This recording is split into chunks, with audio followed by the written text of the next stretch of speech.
My husband said his mother suddenly needed his help, and he rushed out. I decided to go there too, bringing her favorite cake as a surprise. I didn't warn anyone. But when I quietly stepped into the apartment, I almost fainted at what I saw. Hello. Write in the comments where you're from. Don't forget to subscribe and leave a like. Enjoy listening. Nicole Conroy turned the key in the lock of her perfect apartment. A school principal, a respected woman. At 38, she had everything others could only dream of: a career, a solid reputation, an upscale apartment she'd bought on her own, and a husband, Aiden. She kicked off her heels and ran a tired hand through her hair. The day had been long, a parent meeting with the graduating class, 2 difficult teens on the verge of expulsion, endless reports. But here, in this quiet space filled with soft light, all of that faded away. This was her fortress. Aiden sat on the couch with his laptop on his knees. He glanced up at her, and for a split second irritation crossed his face before he replaced it with a warm smile. Hey, honey. Rough day? Nicole nodded as she walked into the kitchen. A little. Aiden had been in between projects for 2 years now. His consulting career consisted of occasional, short-term contracts that never turned into anything solid. Nicole was the main breadwinner, and she was fine with that. She loved him. She believed in him. She believed his big project would take off any day now. She put the kettle on when Aiden's phone rang shrilly in the living room. Not the one he usually left lying around, but his personal phone, the one he always kept with him. Nicole never thought much of it. Everyone needs their private space. She heard his short, clipped answers. Yes. What? When? Already? God, yes, I'm coming. Of course, I'm coming. A second later he rushed into the kitchen. His face was pale as a sheet, his eyes wide with panic. Nicole didn't even have time to ask. It's Mom, he breathed, looking around feverishly as if searching for something. She got worse. Suddenly. The doctors insisted on urgent consultations here in the city. They just brought her back to her old apartment. I need to go. Right now. Nicole's heart clenched with fear. Charlotte. His mother. The woman she hadn't seen in 3 years. 3 years ago, after another severe attack linked to her chronic lung disease, she had been sent to a specialized care facility in Florida. Expensive, with the best doctors. Of course, Nicole covered all the costs, but she never once reproached her husband. Health was sacred. But there was one strange, unbending rule set by the doctors, which Aiden had repeated to her with absolute firmness: no visitors. Absolutely none. The doctors say her condition is too fragile, he would repeat again and again over the years. Any emotional shock, even a positive one, could trigger another attack. It's too risky. We can't gamble with her life, Nicole. You understand, right? And Nicole did understand. She was a reasonable, responsible woman. She didn't want to be the cause of a tragedy. So she obediently sent the money for care, for extra medications, for special food. She wrote cards, sent gifts through Aiden whenever he supposedly visited his mother every few months. And she waited. Waited for the doctors to finally say Charlotte was strong enough. And now she was here. In the city. In her old apartment. Anxiety fought inside Nicole with another, unexpected feeling: hope. Fragile, thin as a thread. Maybe this was her chance. Maybe now, with doctors nearby, the ban would finally be lifted. Maybe she would finally get to see her. I'll go with you, Nicole said, already reaching for her coat. Aiden spun around sharply. Fear flashed in his eyes. No. Absolutely not. Are you crazy? After a move like that, seeing you would kill her. Nicole, I've asked you before, no surprises. The doctors will be there, I need to sort things out first. Please, stay home. I'll call you as soon as I know more. He spoke quickly, convincingly. His panic seemed so genuine. He grabbed his jacket from the hanger, shoved the car keys in his pocket. leaned in, gave her a quick, almost absent kiss on the cheek. "I love you. Don't worry." The door slammed behind him. Nicole was left alone in her perfect apartment, swallowed by deafening silence. The kettle clicked off on the stove. She stood frozen for 10 minutes. Fragments of thoughts rushed through her mind. How is she feeling? Which doctors? Why not the hospital, but home? But logic drowned in emotion. She pictured that elderly, sick woman lying alone in her old apartment after a long, exhausting trip. And Aiden, torn between doctors and helping his mother. Then it hit her. She wouldn't barge in. She wouldn't cause a scene. She would just help. Bring something homemade, something to cheer her up. Something that would say without words, "I'm here, I care, I'm family." Cake. Medovik. Charlotte's favorite honey cake. She had baked it only a couple of times, back before the care facility. And her mother-in-law had praised her cooking for days afterward. It was one of their few warm memories together. The decision felt right. Not a surprise for a sick woman, but a gesture of care. She'd simply leave the cake with Aiden, maybe a quick broth she could whip up. She wouldn't even ask to see Charlotte. Just show her support. The next hour and a half passed in a haze. Nicole worked on autopilot with the same precision and speed she had at school. She pulled eggs, butter, and sour cream from the fridge. Honey from the cupboard. The smells of baking filled the kitchen, pushing back her anxiety, the scent of honey, cinnamon, warm caramel. She rolled out thin cake layers, thinking about how fragile life really is. She imagined how happy Aiden would be with her care, how he'd realize she was his steady rock, his anchor.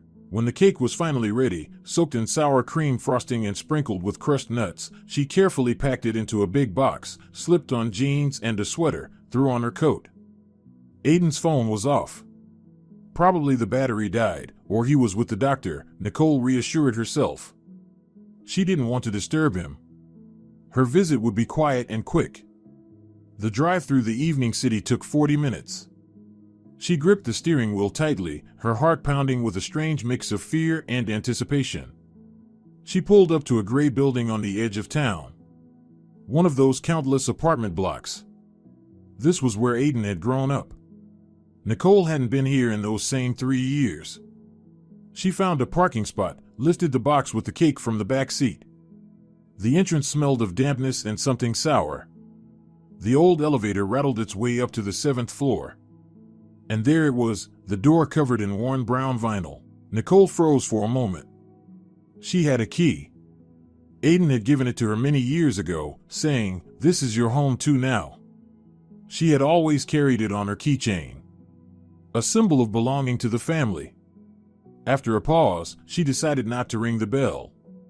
Why wake Charlotte if she was asleep? What if the doctors were inside? Quietly, she slid the key into the lock. It turned surprisingly smoothly, without a creak. The door swung open silently. Nicole stepped into the small, dark hallway and carefully closed the door behind her. The first thing that struck her was the smell. Not at all what she expected. She remembered this apartment. It used to smell of old age, a mix of dusty books and medicine. Now the air was different. Warm, lived in. It smelled of baby soap and something fried, maybe onions. Strange. Maybe a caretaker was cooking. On autopilot, she slipped off her shoes to stay quiet. She held the cake carefully in her hands. From deeper inside, from the living room, came faint sounds. Not doctors' voices. Not the groans of a sick person. More like muffled laughter. Holding her breath, Nicole tiptoed down the hallway. The living room door was ajar. A strip of light fell across the worn carpet. She peeked through the crack. And her world shattered into 1,000 pieces. On the floor, in the middle of the room, sat her husband, Aiden. Dressed in sweatpants and a t-shirt. No doctors. No panic on his face. He looked completely happy. He was building a tower of bright blocks, and across from him sat a little boy, no older than 2, in a funny dinosaur pajama set. The boy laughed and clumsily knocked the tower down. The blocks clattered to the floor. Aiden laughed with him. Loud, carefree. Nicole's breath caught. Her mind couldn't process what she was seeing. What was this? Whose child? Why was Aiden here playing when his mother was supposedly so ill? At that moment, the bedroom door opened. A woman stepped out. Sleepy, disheveled. Wearing just one thing, Aiden's old, faded gray t-shirt. The same one Nicole had wanted to throw away 1,000 times. It barely covered her thighs. The woman yawned, ran a hand through her hair, and spoke in a lazy, domestic voice. Aiden, can you stop making so much noise? You'll never get him to sleep like that. She turned toward the light. It was Nora, her younger sister. The cake box slipped from Nicole's numb fingers. It hit the parquet with a deafening crash. White cream splattered across the floor, honey layers crumbled. The sound was so loud in the silence, it felt like a gunshot. Aiden jumped up, his face twisted with horror. The little boy burst into frightened tears. But Nicole's eyes stayed locked on her sister. She expected anything, shouting, shame, guilt, panic. But Nora's face showed none of that. She looked at Nicole, standing in the doorway, at the smashed cake at her feet. And in her eyes there was no surprise, no fear. Only cold, clear annoyance. As if Nicole was an intruder who had barged in uninvited and ruined her evening. As if Nicole were the stranger here. Aiden was the first to react. He lunged toward Nicole, leaping over the scattered blocks and the crying child. He grabbed her by the shoulders, shaking her as if he could rattle the truth into her. Nicole, what are you doing here? What the hell? I told you to stay home. You weren't supposed to come. His voice wasn't just scared, it was furious. He hissed the words, his fingers digging into her coat. Nicole said nothing. She couldn't. Sounds refused to form into words. She stared past him, at her sister. Nora didn't move from where she stood. Calmly, she picked up the sobbing boy from the floor. She held him against her, and he immediately quieted, burying his face in her neck. She looked at Nicole over the child's blonde head. Calm. Measuring. Easy, Aiden, you'll scare her. Nora's voice was even, almost soothing. But it carried no warmth. It was the voice of someone taking control. Hi, Nicole. The words landed like a slap. She stepped forward, and Aiden's t-shirt rode up, exposing a pale strip of skin on her stomach. Nicole stared at that shirt, that skin, at her sister's hand resting so naturally on the boy's back. Her brain refused to fuse these images into one reality. We can explain, Aiden babbled, forcing Nicole to face him, making her look into his eyes. It's not what you think. It's not that at all. Nicole blinked. Slowly. Once. That was the only movement she could manage. Nora stepped closer, standing beside Aiden. Now they were in front of her together. A team. A family. So who was she then? Mom was moved to the country house, Nora began explaining in a businesslike tone, as if reporting to a boss. At the last moment. The doctors said fresh country air was better for her now. After the trip she was very weak. We didn't want to upset you, you've been so on edge already. Nicole turned her gaze to her sister. The country house. Their old family property outside the city, where no one had been for years. It didn't even have a landline phone. And the apartment, Aiden jumped in, grabbing onto the lifeline of their lie. Moms wanted to renovate here for ages. Surprise. We decided to get it ready for her return. That's why the mess. We're picking paint, moving furniture. He gestured around the room. Nicole's eyes followed automatically. A mess? No, this wasn't a mess.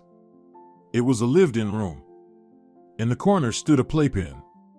Beside the couch, a high chair. On the coffee table, next to a stack of glossy magazines, lay a giraffe rattle. These weren't signs of renovation. They were signs of life. Of another life. And the child? Nicole didn't even realize the question had slipped from her lips. Her voice sounded strange, raspy. Aiden and Nora exchanged a glance. A second's hesitation. "Oh, that's Liam," Nora exclaimed with forced cheer. "Our mutual friend Linda's son. You don't know her. She's having family problems, asked us to watch him for a couple days. We couldn't say no. So we're helping her while keeping an eye on the apartment too." They spoke quickly, stumbling over each other's words. Their excuses pelted Nicole like hail, leaving no time to think, no space for doubt. The lies were crude, clumsy, full of holes. But there were so many of them, delivered with such boldness, such monstrous audacity, that they paralyzed her will. Nicole's mind, trained to seek logic and order, simply couldn't process the absurdity. It was easier to believe the nonsense about the country house, the renovation, and the friend's son than to accept the truth screaming from every corner of this apartment. Her husband and her sister lived here together with their child. That truth was too devastating. It would have killed her on the spot. Instinct for survival forced her to cling to the lie. "Come on, darling," Aiden took her arm again, softer now, almost tender. "Let's go home. You need rest. You're pale. We'll sort everything here ourselves. You never should have come, I told you that." He steered her toward the door. She walked like a puppet. Her feet stepped through the sticky mess of cream and sponge cake on the floor. She saw her expensive leather shoes smeared with the cake she had baked so hopefully. In the hallway she turned back. Nora stood in the living room doorway, still holding the child against her. She wasn't smiling. She just watched as Aiden ushered Nicole out. There was no regret, no pity in her gaze. Only cold, patient expectation. Waiting for Nicole to finally leave. The door slammed behind her. The click of the lock sounded final. Irrevocable. Aiden didn't leave with her. He said he needed to clean up this mess and calm Nora down. He promised he'd come home in an hour. Nicole couldn't remember how she took the elevator down. How she got into her car. How she pulled out of the courtyard. She drove on autopilot, staring straight ahead, not seeing traffic lights or other cars. The world beyond the windshield blurred into streaks of light. A dull roar filled her ears. When she walked into her apartment, the silence hit her like a physical blow. Everything was in its place. Perfect order. Expensive furniture. Quiet, muted colors. The world she had built. And the world that had cracked apart just an hour ago. She went into the living room and collapsed onto the couch. One thought, one question hammered in her mind, one she was afraid to ask herself. She pulled her phone closer. She needed to call the country house. She had to make sure. She dialed the old number she remembered from childhood. Long rings, then a cold, mechanical voice. "This number is temporarily unavailable. Please try again later." Temporarily unavailable. How convenient. Nicole dropped the phone onto the couch. She sat motionless, staring at nothing. The shock was starting to fade, replaced by a freezing emptiness. The phone rang. Aiden's name lit up the screen. She stared at it for a few seconds before answering. "Nicole, are you okay? Did you get home safe?" Aiden's voice was caring. Too caring. "Yes." "Nora's all upset. You scared her so badly. She just wanted to help." "It's fine, we'll clean up now. I'll be home soon and explain everything again calmly." A pause. "And listen, of course I didn't tell Mom. I just said the courier knocked on the wrong door. Don't worry. I'll pass along your best wishes to her." His words were smooth. Too smooth. He had already settled into his lie, made it solid and impenetrable. Nicole silently hung up. She stood, went into the kitchen, and poured herself a glass of water. Her hands trembled. She looked at her reflection in the dark glass of the cabinet. Pale, frightened. The face of a fool, she returned to the living room. She had to do something. Something real, something she could touch, measure. She opened the laptop on the coffee table. Her fingers typed the bank's website address on their own. Muscle memory. Login, password. She didn't even know why. Maybe just to see the numbers in their joint savings account. To see something steady. Something proving not everything in her life was a lie. The page loaded. She glanced at the balance. The number looked wrong. Smaller than it should be. Much smaller. Her heart froze. She scrolled down to the list of recent transactions. Transfers. Bill payments. And there it was. The last line. Cash withdrawal. ATM at Maple Street, 17. Amount, $15,000. Date, today. Time, 3:32 p.m. Nicole stared at the screen. 3:32, almost 2 hours before he called her. Before he burst into the kitchen, pale and frantic. Before he cried out that his mother had taken a turn for the worse. He had withdrawn the money. And then staged a show. The chill that had seized her at her mother-in-law's apartment returned, but now it was different. This wasn't shock. It was cold, sharp as glass clarity. This wasn't a misunderstanding. It wasn't a string of silly coincidences. It was deceit. Calculated, deliberate, cruel deceit. And she was right in the middle of it. Nicole didn't close the laptop. She left the screen glowing in the dim living room, an undeniable piece of evidence. She sat down in the armchair facing the front door and waited. The cold inside her turned into a heavy stone in her stomach. She no longer felt fear or confusion. Only a ringing, hollow emptiness, echoing with a single thought, why? She sat like that, motionless, for almost an hour. When the key turned in the lock, she didn't flinch. Aiden walked in, putting on the face of a man worn out by worries and exhaustion. He dropped his keys on the hall table and came into the living room. God, what a night, he began, but stopped short when he saw her. She was sitting rigidly upright, staring straight at him. Her posture tense, unnatural. Nicole, why aren't you asleep? Is everything okay? He took a step toward her, reaching as if to embrace her, but stopped when he met her icy stare. His eyes flicked around the room and landed on the glowing laptop screen. He understood. Nicole broke the silence. Her voice was even, quiet, and all the more terrifying because of it. Aiden, where is the $15,000? He blinked. The weary mask slipped from his face, replaced by injured innocence. He even stepped back, as if her words had struck him. What? What $15,000? What are you even talking about? $15,000 you withdrew today at the Maple Street ATM at 3:32 p.m., she said, her tone unchanged.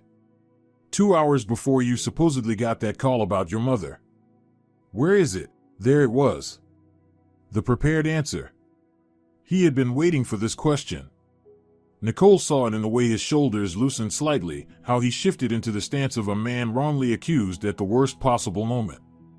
God, Nicole, he shook his head, his voice trembling with the hint of tears. It was for Mom. For Mom, don't you see? He stepped closer now, more confident, and sank to his knees in front of her chair, taking her cold hands in his. When they brought her in, the private clinic doctor said the situation was critical. She needed an emergency procedure that the hospital couldn't handle. Something with draining the lungs, I don't know the terms. And there was one specialist, the best in the field, who only works privately. And only for cash. You know how it is, off the record. I had to act immediately. Every minute mattered. I rushed out, withdrew the money, ran there to pay and arrange everything. And then, while I was there, I got the call that her condition worsened and she was being transferred back to the city. It all happened at once, you understand?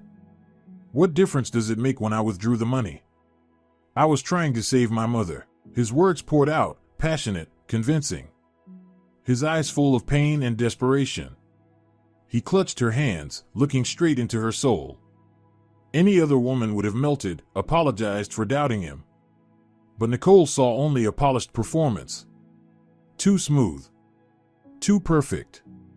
Too many details crafted to stir pity. "Why didn't you tell me right away?" she asked, just as quietly. "Why the staged panic?" That's when he snapped. He leapt to his feet, flinging her hands away. His face twisted with fury. "A show? You're calling it a show? My mother might be dying across town, and you sit here balancing checkbooks like some accountant. I can't believe this.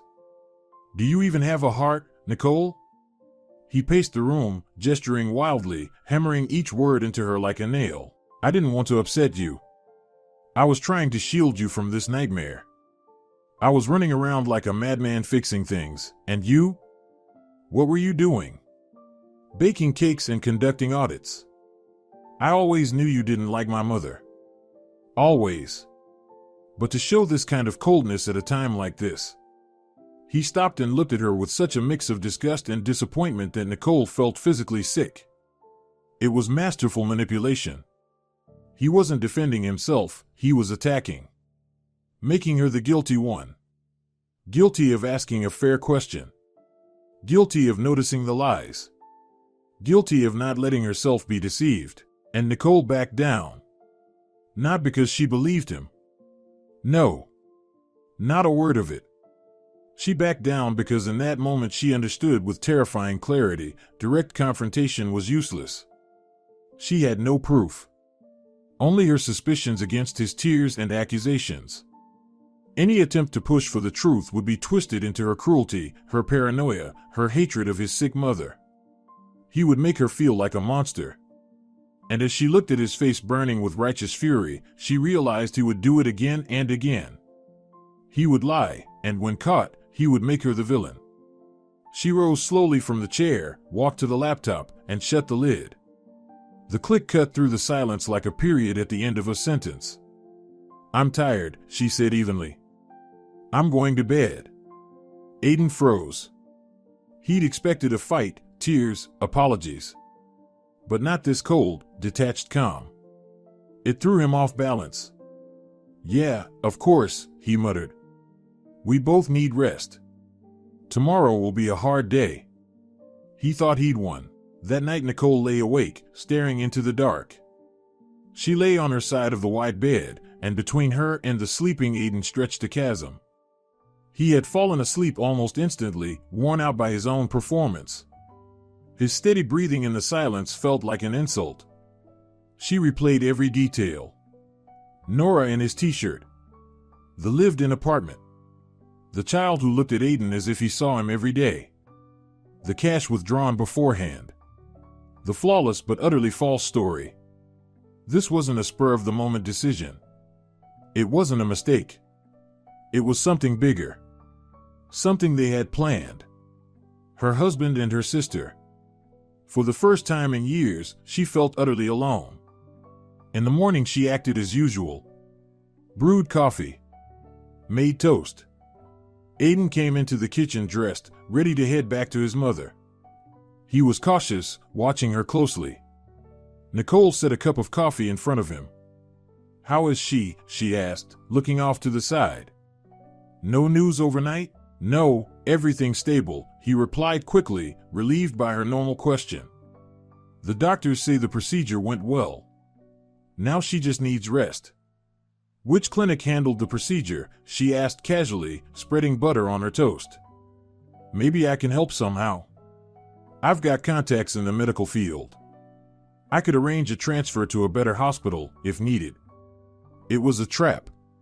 Simple and obvious.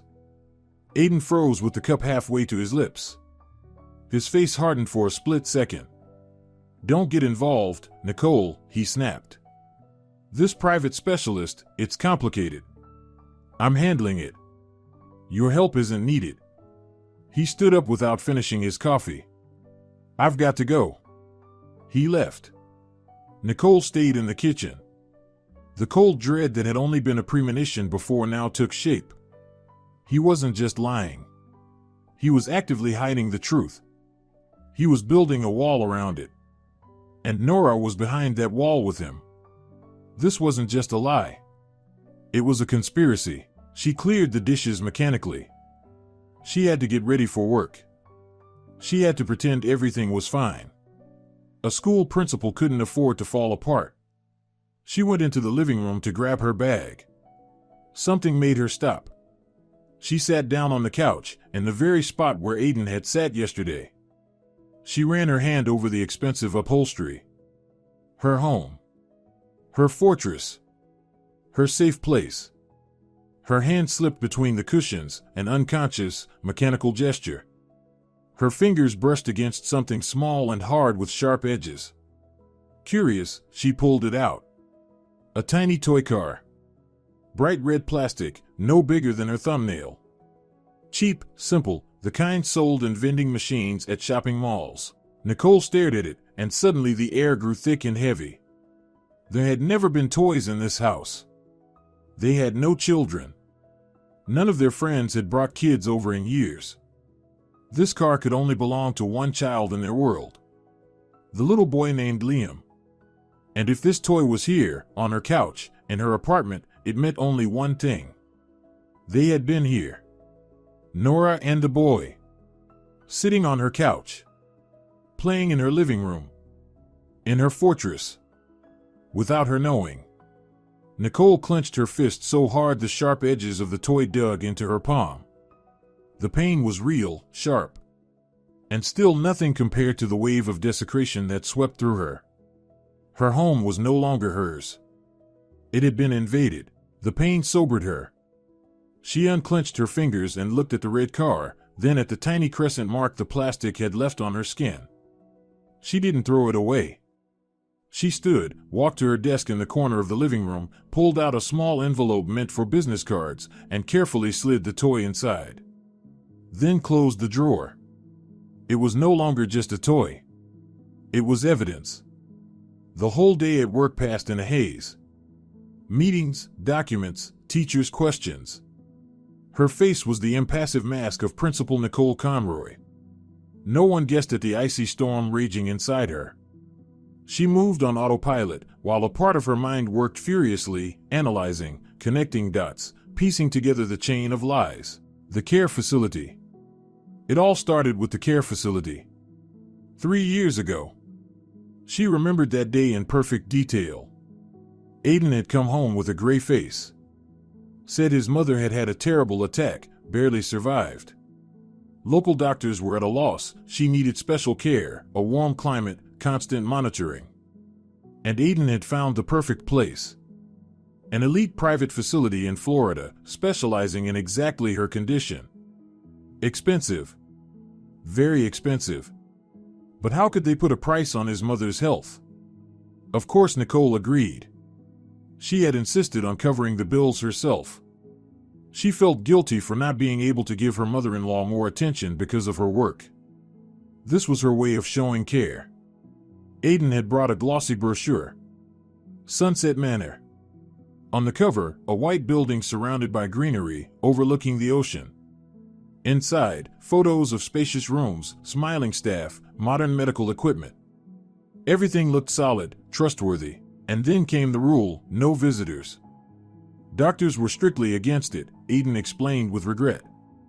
Her immune system was too weak. Any infection, any stress could be fatal. They would take full responsibility, but only under strict quarantine. It was for her own good, Nicole. And she believed him. Why wouldn't she? It made sense. She herself, as a school principal, had enforced quarantines during flu outbreaks. That evening, when she got home, Nicole didn't wait for Aiden. She went straight to the bookshelf, to the box where she kept old documents and bills. She remembered she hadn't thrown that brochure away. It was still there, tucked among paid utility receipts and appliance warranties. She found it. Sunset Manor. The same one. Glossy paper, bright colors. Nicole sat down at the table and opened it. Now she looked at those photos with new eyes. Too perfect. Too staged. The smiles of the staff seemed fake. On the last page were the contacts, address, email, and a phone number. A general inquiries line. Her heart pounded so hard it throbbed in her temples. Her hands turned ice cold. She picked up her phone. This was the decisive step. If she was wrong, if she had worked herself into paranoia, she'd know now and feel like the biggest fool alive. But if not, she dialed. Long rings, then a professional, cheerful woman's voice answered. Sunset Manor, this is Amy, administrator. How can I help you? It existed. The facility was real. Nicole's heart eased for a brief second. Maybe she really was losing her mind to jealousy and suspicion. Hello, Nicole said, forcing her voice not to tremble. I'm calling on a personal matter. I'd like to ask about the health of one of your patients. Charlotte Coleman. She held her breath. On the other end came the sound of typing. Coleman, you said? Let me check our database. Silence. Seconds stretched into hours. Nicole's nails dug into the chair's armrest. Charlotte Coleman, the administrator repeated at last. I'm very sorry, but we don't have a patient by that name. Are you sure she's here? Maybe you've got the wrong facility? No, I couldn't be mistaken. She's been with you for 3 years. Chronic lung disease. There was a pause.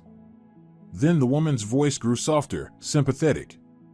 Ma'am, I understand this must be upsetting, but I checked all our records from the last 5 years. We've never had a patient named Charlotte Coleman. Can I help you with anything else? No, thank you. That's all, Nicole whispered and hung up. She sat staring at the phone in her hand. The fog in her mind cleared completely. What filled its place wasn't ice, it was a vacuum. A black, ringing emptiness with no feelings, no thoughts. Only knowledge. Plain and terrifying as a verdict. This wasn't just an affair. There was no friend's son. No renovation. No sick mother in a country house. This was a 3-year-long, carefully crafted con. Fraud. Every monthly transfer, every gift, every birthday card she signed with such warmth, all of it had gone into nothing. Into their pockets. Her husband's and her sister's. They had invented a ghost, a fake patient, just to bleed her dry. Nicole rose slowly. She walked to the window and looked out at the city lights. She didn't feel betrayed. That word was too weak, too trivial for what they'd done. She felt erased. As if 3 years of her life, her care, her compassion, her money had been wiped clean, annulled. At that moment, she understood 2 things. First, she couldn't afford another tear, another scream, another outburst. Emotion was weakness. She had to be strong. Very strong. Second, she couldn't just throw them out. Couldn't just file for divorce. That would be too little. That would be an ending, not justice. And she wanted justice. Retribution. For that, she needed facts. All the facts. Irrefutable evidence she could throw in their faces. She had to collect it all before she made her move. She would act like a school principal, methodical, cold-blooded, by the book. When Aiden came in, she was on the couch reading. She didn't even lift her eyes. He looked uneasy. Her calm scared him more than yesterday's questions ever had. Nicole, he called softly. How are you? Fine, she said without looking up. Reading. He hesitated, then sat beside her. Too close. I know you're upset. Yesterday was awful for all of us. But I brought something I hope will calm you a little. He reached into his jacket pocket and pulled out a sheet of notebook paper, folded in quarters. He handed it to her. It's from Mom. She wrote it this morning. Just for you. Nicole took it. Her hands were steady. She unfolded the page. The letters were uneven, slanted slightly to the right, written in blue ballpoint pen. The handwriting of an elderly, frail person. My dear Nicole, the letter read. Aiden told me everything. Don't worry about me, daughter. The doctors say I'll be fine. Thank you for your care and generosity. I know how much you do for us. We couldn't manage without you. Don't worry and don't listen to anyone. The most important thing is family. Hugging you tight. Your mom, Charlotte. Nicole read the lines, and all she felt was ice-cold contempt. The show went on. They had decided to back up their lie with proof. She read it again. And again. She studied the way the A and the D were written, the slant of the letters. She knew this handwriting. She knew it all too well. She had seen it thousands of times, on birthday cards they signed together for their grandmother, on notes left on the kitchen table, on the vacation request she had signed for her just recently at work. It was her sister Nora's handwriting. Slightly altered, made sloppier to resemble an elderly hand. But the base, the tilt, the little loops on the Y, it was hers. Nicole slowly folded the sheet of paper and handed it back to Aiden. "Give her my thanks," she said in a completely calm voice. He noticed nothing. He took the letter, his face spreading into a relieved smile. He thought that pathetic piece of paper had solved everything. He thought she believed again. He didn't know that this fake note had just signed the death sentence for both of them. Nicole placed the forged letter on the coffee table. She didn't put it away. She left it there, like a snake shed skin left by her enemies. Aiden saw this as a good sign. He assumed she would reread it, calm down, soak in maternal love. He didn't realize she had left it there as a reminder of who she was dealing with. The next 2 days, the apartment was filled with a strange, tense silence. An unspoken truce. Aiden behaved with exaggerated care. He brought her coffee in bed, called during the day to check on her, or wherever he really was, and asked how she was. He told her the latest about his mother. She's better now, she's got her appetite back. Nora made her broth, just the way you do. The doctors even let her sit by the window for a while. She's so happy to see the trees. Every word was a lie, and Nicole listened with the detached curiosity of a scientist observing a venomous insect. She nodded, said that's good, sent her greetings. She played her role. The role of the wife who had accepted it. Who chose to overlook the obvious to preserve the family.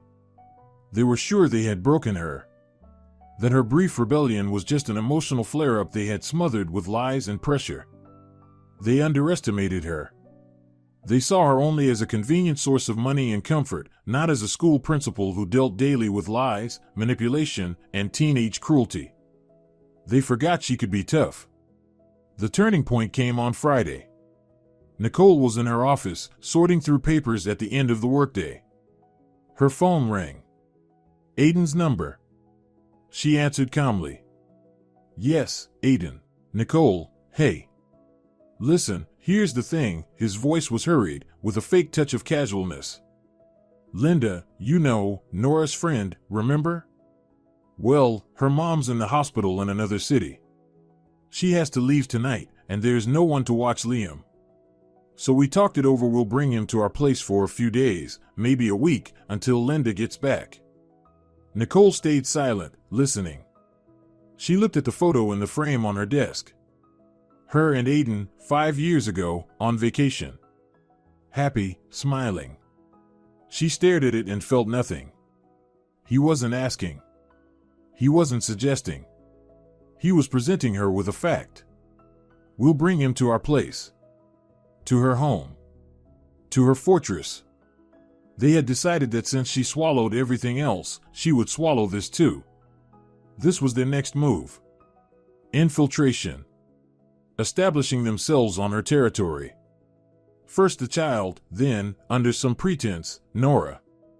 They were planning to drive her out of her own home. "Are you listening, Nicole?" Aiden's voice now carried impatience. Nicole inhaled. Slow. Deep. She felt the cold weight in her stomach shrink to the size of a steel bullet. "No," she said. Her voice was quiet, but absolutely firm. Like ice. Silence on the line. So thick it could be touched. Aiden clearly hadn't expected that. He was probably replaying her word in his head, wondering if he'd misheard. "What? No," he finally stammered. "I don't understand." I said no, Nicole repeated, splitting the words. It's not happening. Are you out of your mind? His voice wavered between shock and anger. Where are we supposed to put him then? Out on the street? The woman's in trouble, she needs help. We're family, we're supposed to help each other. And who's we, Aiden? She asked just as evenly. I don't know any Linda. And her child will not live in my house. That's final. She had never spoken to him like that before. She had never refused him anything. Especially not when it came to helping someone. Her no was more than a refusal. It was a declaration of war.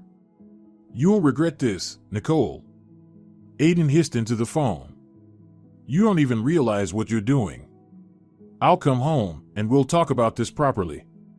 We won't talk about anything, Nicole said, and hung up. She set the phone down on her desk. Her hands were steady. Her heartbeat was even. She knew what was coming now. She calmly finished her work, said goodbye to her secretary, got into her car, and drove home. But not straight home. First she stopped at a large hardware store. Then at a 24-hour repair service, where she placed an order. By the time she returned home, it was dark. She stepped into her apartment and first thing, locked the door, not just the lock, but the chain as well. She went to the bedroom, opened the closet. His side. The expensive suits she had bought him. The shirts she had ironed. The jeans, the t-shirts. She pulled out the big suitcase they used for vacations. And she began packing his things. Methodically. Carefully. One by one. Without hatred, without rage. With cold, detached precision. About an hour later, she heard the key turn in the lock. The door opened a few centimeters and clanked against the chain. Nicole. Open up. Aiden's voice was sharp, threatening. Nicole sat in the living room armchair and didn't move. Nicole, I said open the door. What kind of circus is this? He yanked the door. The chain rattled tight against the frame. She stayed silent. What the hell, are you deaf? His voice rose, breaking into a shout. You think you can play this game? Open the damn door. Now. A fist slammed against the door. Then again. And again. The sound was dull and violent. Boom. Boom. Boom. You'll regret this, you hear me? I'll smash this door down. You think that little chain will save you? Open up, you bitch. He roared, spitting threats and insults. He blamed her for everything, for being cold, selfish, for destroying their family, for tormenting him when his mother was supposedly at death's door. He pounded the door with fists, maybe even with his feet. The whole building must have heard the racket. Nicole calmly picked up her phone from the table. She dialed a short number she knew by heart, the guard post of their luxury complex. Hello, this is Conroy, apartment 112, she said in a completely steady voice, while her husband howled and battered at the door outside. There's a strange man at my door. He's drunk, aggressive, trying to break in. Please send security. She hung up. 3 minutes later, the shouting and banging stopped. She heard stern male voices, then Aiden's muffled excuses, and footsteps retreating toward the elevator. Silence followed. That night, Nicole didn't sleep. She sat in the same armchair until dawn. When the first rays of sunlight touched the windows, she rose. Washed her face. Drank coffee. At 8 sharp, the doorbell rang. It was the locksmith she had booked the night before. A tall man with a toolbox. Changing locks? He asked briskly. Yes, Nicole nodded. All of them. Top and bottom. She stood in the hallway, listening to the drill buzz, the tools click. The sound of old locks being pulled out. The sound of new, solid ones being installed, keys that no one but her would ever have. When the work was done, he handed her a sealed packet with 5 new keys. She paid him. After he left, Nicole dragged Aiden's overstuffed suitcase to the door. It was heavy, but she managed. She hauled it to the elevator, went down, and left it in the lobby by the concierge's desk. Then she went back upstairs. She slid the new key into the new lock. Turned it twice. The bolts clicked into place with a deep, solid finality. She was safe. He was outside. And he would never enter again without her permission. The click of the lock sounded like a starting gun. The race had begun. Nicole stood in her hallway, in the perfect silence of her apartment, and felt something inside her shift. The last remnants of fear and confusion evaporated, replaced with cold, crystalline clarity. She wasn't a victim anymore. She was a player. And she intended to win. Her phone started buzzing almost immediately. First, the calls. One after another, without pause. Husband flashing on the screen. She stared at the vibrating phone on the table as if it were an insect thrashing in a jar. She didn't answer. She let him call 20 times. Then the call stopped. The messages began. The first ones were full of rage. Do you even realize what you've done? I'll destroy you. You'll wish you were never born. Then the tactics shifted. The texts turned pitiful. Nicole, what's wrong with you? What did I do? Let's talk. I love you, you're my whole life. Don't ruin everything over a misunderstanding. I slept in the car. I'm freezing. Please let me in. Nicole read it all without emotion. The words were empty, fake. Just a set of tools he was cycling through, hoping one would work. She made herself breakfast. Ate it slowly, savoring every bite. Drank coffee, gazing out the window. For the first time in days, she felt like she could breathe. The air in her apartment no longer felt poisoned. In the afternoon, he called again. For some reason, she picked up. Just to hear what new lie he'd spin. Nicole, thank God you answered. His voice was frantic, almost hysterical. Something terrible happened. She stayed silent. It's Mom. A sudden downturn. After that procedure, complications. The doctors say she needs another one, immediately. An experimental treatment. Only one German clinic does it, and they're partners with ours. We need a deposit. Urgently. By tonight. Nicole listened, not even surprised by the brazenness of it. They'd lost access to her, and her money. Now they were panicking, trying to break her defenses with what they thought was their strongest card, the dying mother. How much? She asked, her voice flat, indifferent. He must have taken her question as a crack in her armor. Hope rushed into his tone. $20,000. I know it's a lot, Nicole, but it's her only chance. I'll pay it back, I swear. As soon as I finish my project. Nicole stared at her reflection in the dark TV screen. A calm, cold face. That sounds very complicated, she said. Pause. He didn't understand. What? What's complicated? Nicole, are you hearing me? This is about my mother's life. Yes, she said. It does sound complicated. Goodbye, Aiden. And she hung up. Without hesitation, she blocked his number. Then Nora's. Then the numbers of their mutual friends, anyone he might try to use to reach her. She cut off every channel. Click. Click. Click. Now she was in an information vacuum of her own making. And it gave her the freedom to act. Nicole sat at her desk. Opened her laptop.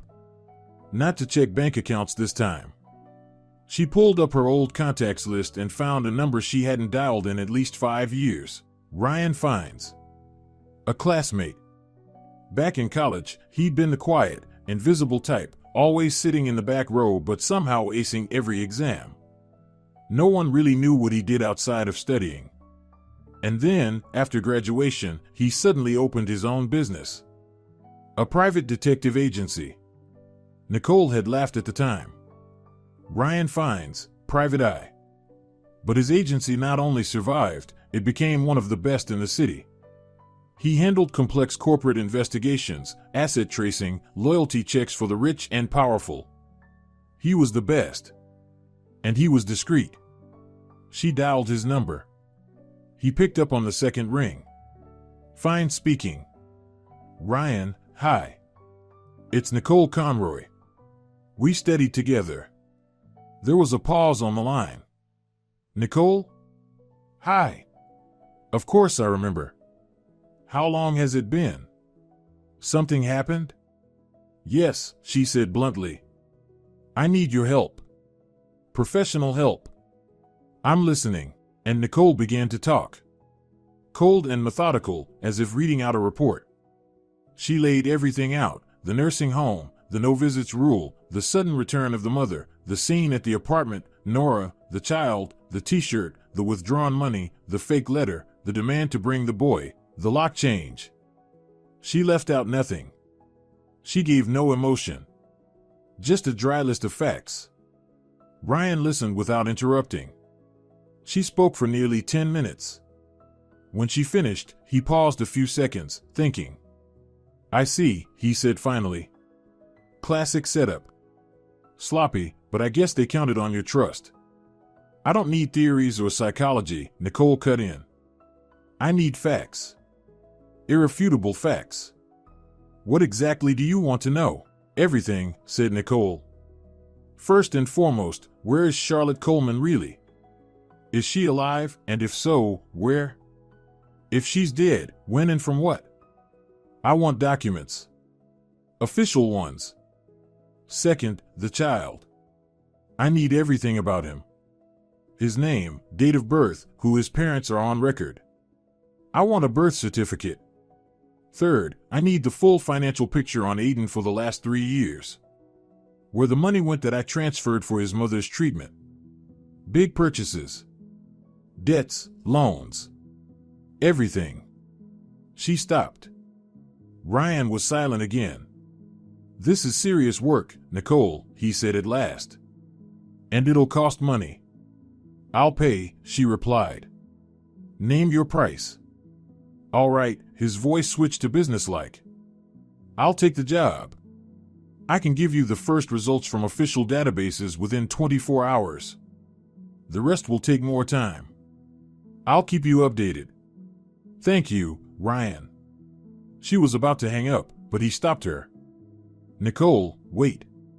There's something else. Something important.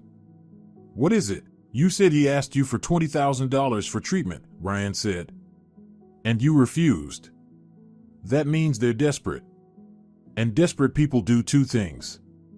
They get aggressive, which your husband already showed. And they scramble to secure or liquidate their assets. Assets?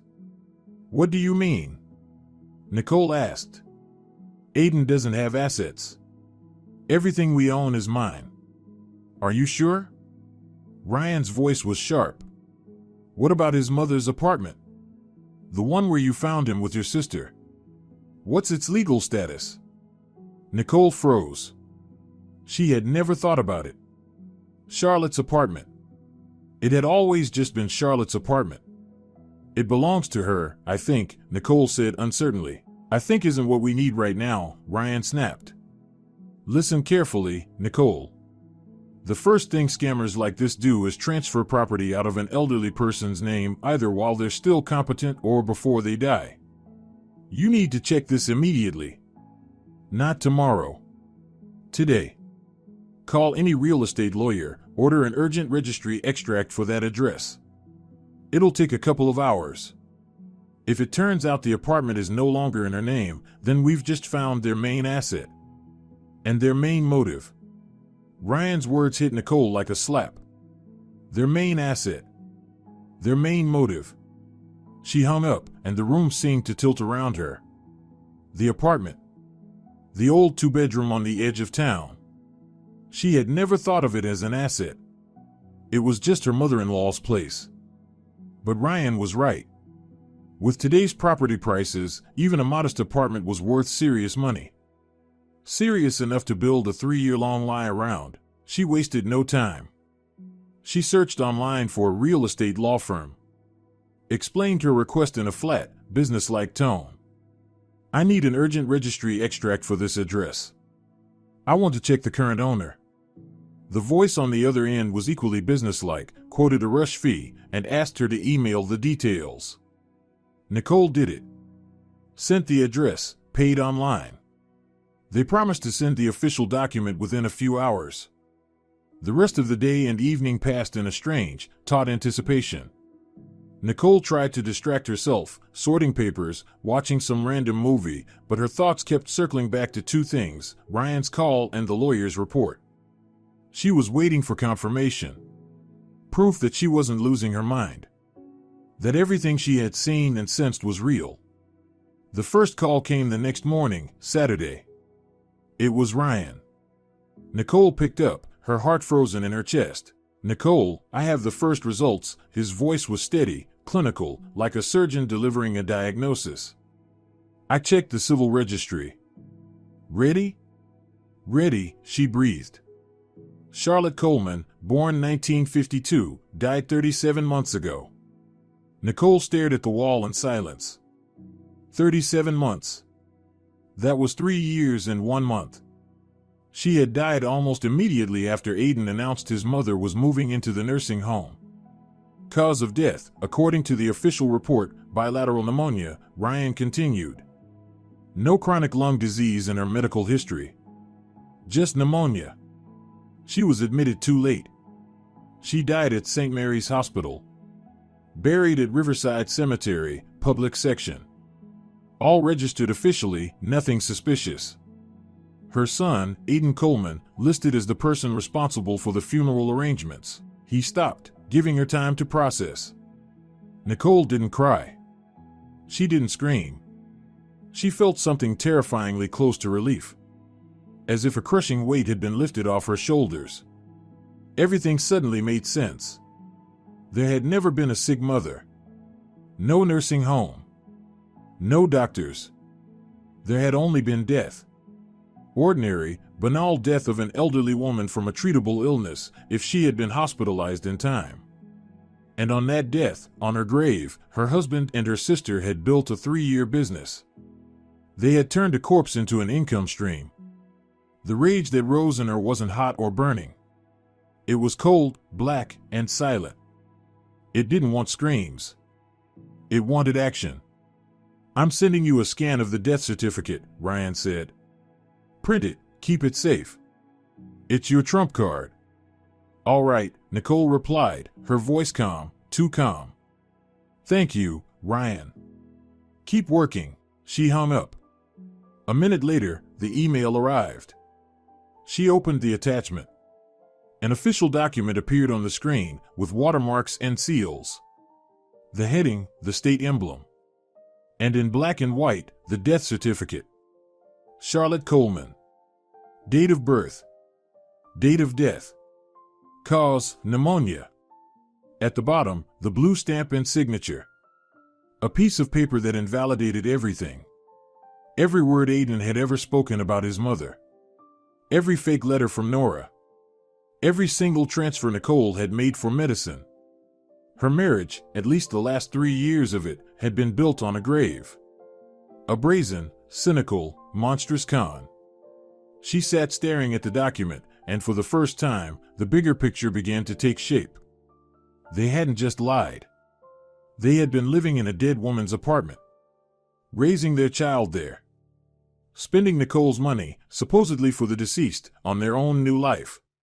Confident she would never find out. At that moment, the second email arrived. From the lawyer. Subject line, registry extract. Nicole's hand shook as she opened the attachment. She was afraid to see exactly what Ryan had predicted. It was another official document, several pages long. She scrolled straight to the key section, registered rights. Property, apartment. Address, the same. Owner, Aiden Coleman. Nicole's eyes locked on the name. Her husband. She scrolled further. Type of right, ownership. And then the critical part, basis of ownership. Gift deed dated the 15th, 3 years and 2 months ago, registered in the property registry. Donor, Charlotte Coleman. Donee, Aiden Coleman. Nicole checked the date. The gift deed had been signed and registered 3 weeks before Charlotte's official date of death.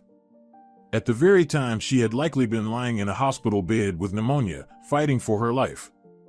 And there was one more line that explained how this had been possible. The interests of the donor, Charlotte Coleman, at the signing of the deed and registration of the transfer of ownership were represented by Aiden Coleman, acting under a general power of attorney certified by a notary. A power of attorney. A sweeping authorization issued 5 days before the deed, 1 month before her death. The picture was complete now, and uglier than Nicole could have imagined. He hadn't simply convinced a sick mother to gift him the apartment. Most likely, he had used her weakened state to get the power of attorney. And then, when she was perhaps already unconscious in her hospital bed, he signed the deed himself, gifting the apartment from his dying mother to himself. Quiet, quick, perfectly legal. He became the sole owner. There it was. His main asset. His main motive. Nicole leaned back in her chair. Closed her eyes. Now she knew everything. Well, almost everything. Charlotte was dead. Aiden owned the apartment. He was locked out of her home, but he had his own nest, bought with betrayal. And in that nest sat her sister, raising their child. They thought they were safe. That they had tied up every loose end. They had no idea that Nicole Conroy now held all the cards. And she wasn't planning to just end the game. She was planning to burn them to the ground. Nicole printed both documents. The death certificate and the registry extract. She placed them on her desk. 2 sheets of paper that had destroyed her life and armed her with a weapon. She stared at the papers, and what grew inside her wasn't grief, it was a cold, deliberate resolve. She needed to see it with her own eyes. Not on paper. In reality, on Sunday morning she dressed in all black. Not for mourning. Black was the color of war. She stopped at a flower shop and bought a single white rose. Long-stemmed, still tightly closed. Riverside Cemetery lay at the very edge of the city, beyond the ring road. A vast, anonymous field of crosses and gravestones, whipped by every wind. She had never been there before. At the entrance, a sleepy guard sat behind a desk. Nicole gave him the name and date of death. He flipped through a thick, greasy ledger, jabbed his finger at a line, and muttered. Section 42, row 17, plot 11, then waved vaguely in the distance. She walked along the narrow gravel paths for 20 minutes. Around her were polished granite monuments and simple iron crosses. Section 42 was in the farthest, newest part of the cemetery. The graves were still fresh, the earth unsettled. She found row 17. Counted 1, 2, 3. 11. Nicole stopped. Before her was a small mound of dirt, overgrown with weeds. A thin metal plate on a rod stuck out of the soil, rust creeping across it. The dates etched in. Charlotte Coleman. 1952, the year of death matched. The grave was abandoned. No fence. No headstone. Just a neglected mound and a corroded tag. It was obvious no one had come here in 3 years. The son who claimed to love his mother, who had drained Nicole for thousands in treatment, hadn't even bothered with the cheapest marker. Nicole stared at the pitiful grave, and in that moment she grasped the full depth of their vileness. They hadn't just lied to her. They had erased a human being. Turned a mother's memory, her mother-in-law, into a business plan. To them she wasn't a person, but a revenue stream. They buried her here, nameless, and immediately started selling her ghost. Nicole stepped closer. She bent down and pulled out the tallest weeds with her bare hands. Then carefully laid the white rose on the loosened earth. A single flower on this forgotten grave. She stood there, watching the white bud against the gray soil. And silently, inwardly, she made a vow. Not to Charlotte, whom she had barely known. To herself. I will see justice done, she thought. I won't just expose them. I will destroy them. For everything. For this lie. For this grave. For every dollar they stole. They will pay for all of it. She turned and walked away without looking back. On Monday, right after work, she had a meeting scheduled. She had found him by reputation. Arnold Sharif. Divorce attorney. He had a legend around him. They called him the Pit Bull. Tough, ruthless, outrageously expensive. He didn't just handle cases, he won wars. Exactly what Nicole needed. His office was downtown, in an old mansion. Nicole stepped into the spacious room paneled in dark wood and leather. Sharif, a solid, gray-haired man in his 60s with a heavy stare and predator's eyes, gestured toward a chair. He listened in silence. Again, Nicole laid everything out, cold, factual, without emotion. She placed the printouts on his desk, the death certificate, the registry extract, the bank record of the $15,000 withdrawal. Sharif studied them carefully. Then he lifted his eyes. "What do you want, Nicole?" he asked. "I want a divorce. And I want them held accountable for fraud," she said. "A divorce you'll get, that's easy," he dismissed. "But fraud, that's harder. You'll need to prove intent. He'll claim the money was loans. That you gave it willingly. That your sister was just staying with him.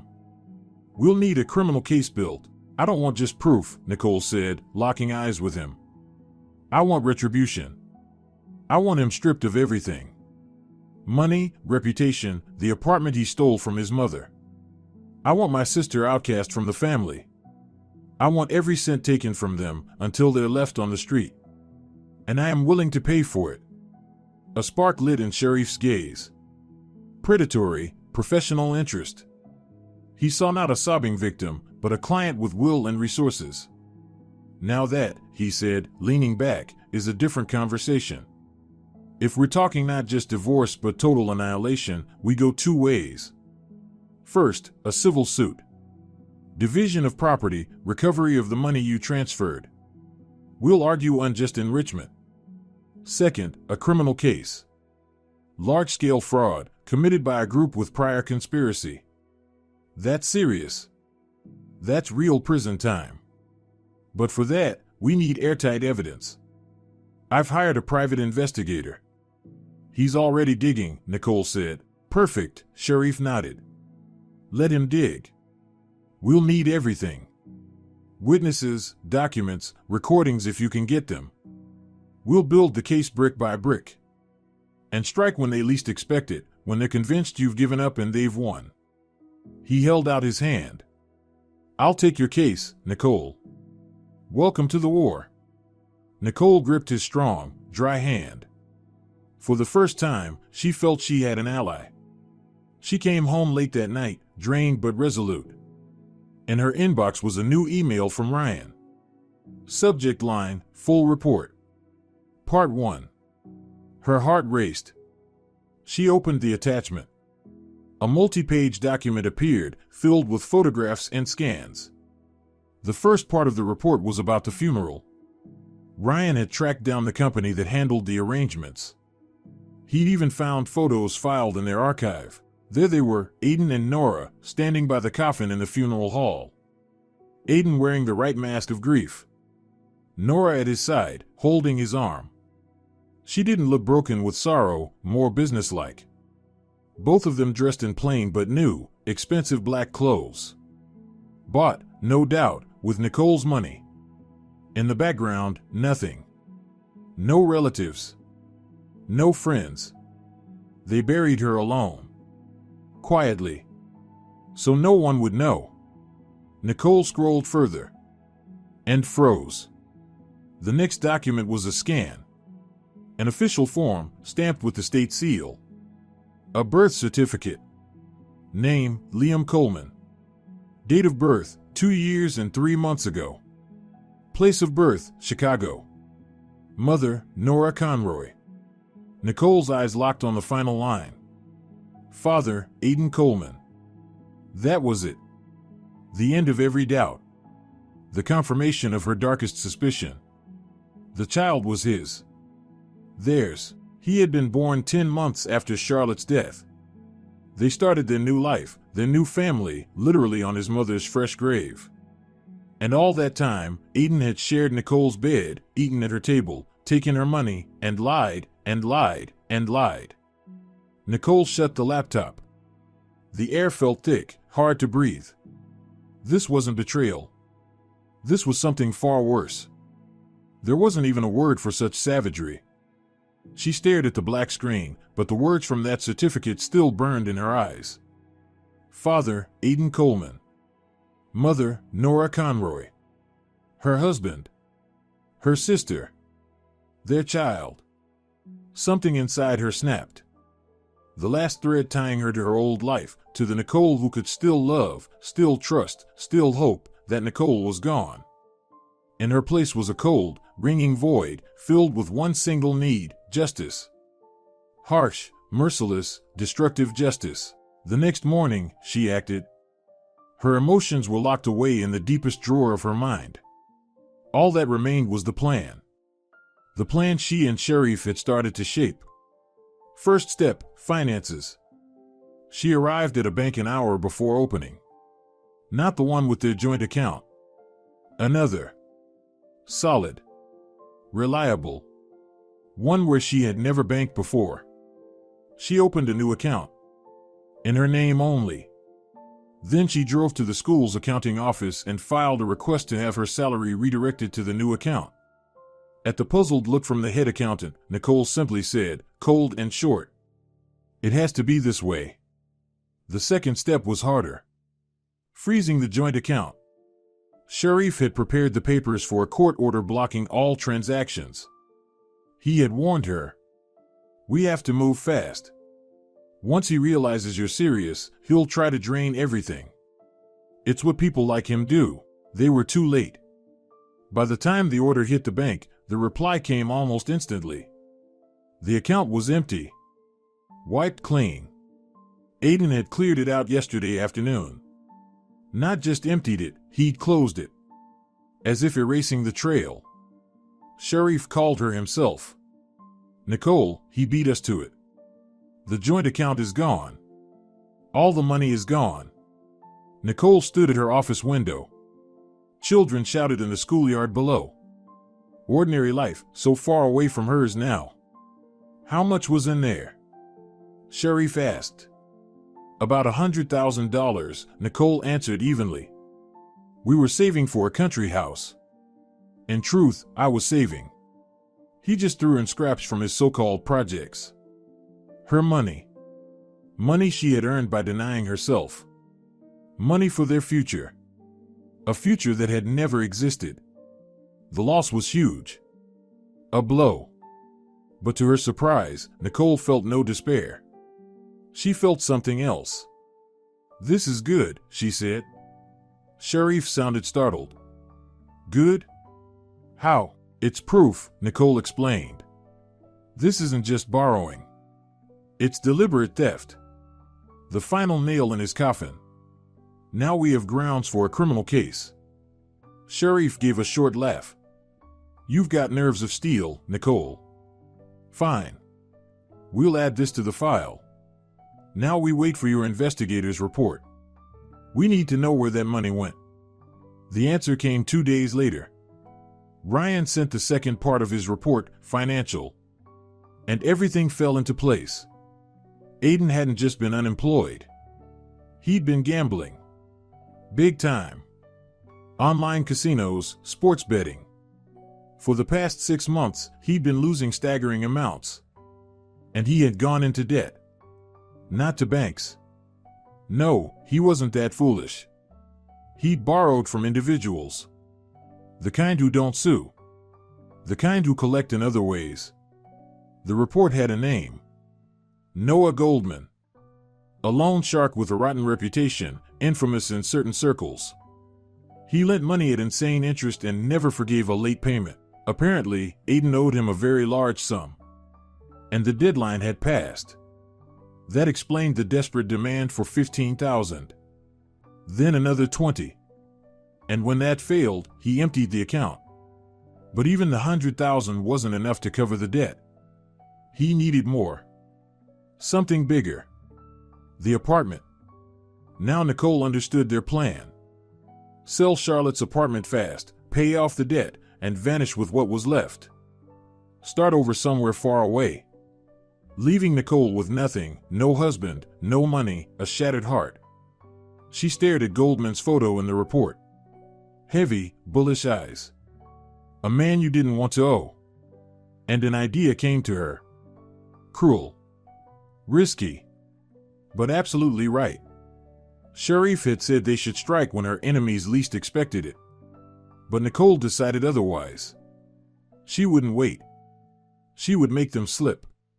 She would pour oil on the fire. She created a new anonymous email account. Just a jumble of letters and numbers, nothing that could be traced back to her. Then she opened another, disposable address through a temporary mail service. That was the one she would actually use.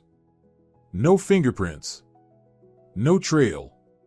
In Ryan's report there had been a contact email for Goldman. The private one. The one only his circle knew. Nicole typed a short message. No greetings.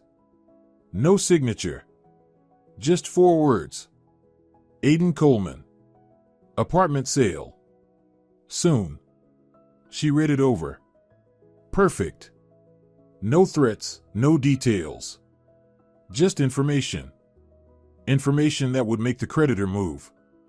Information that would tighten the noose around Aiden's neck. She hit send.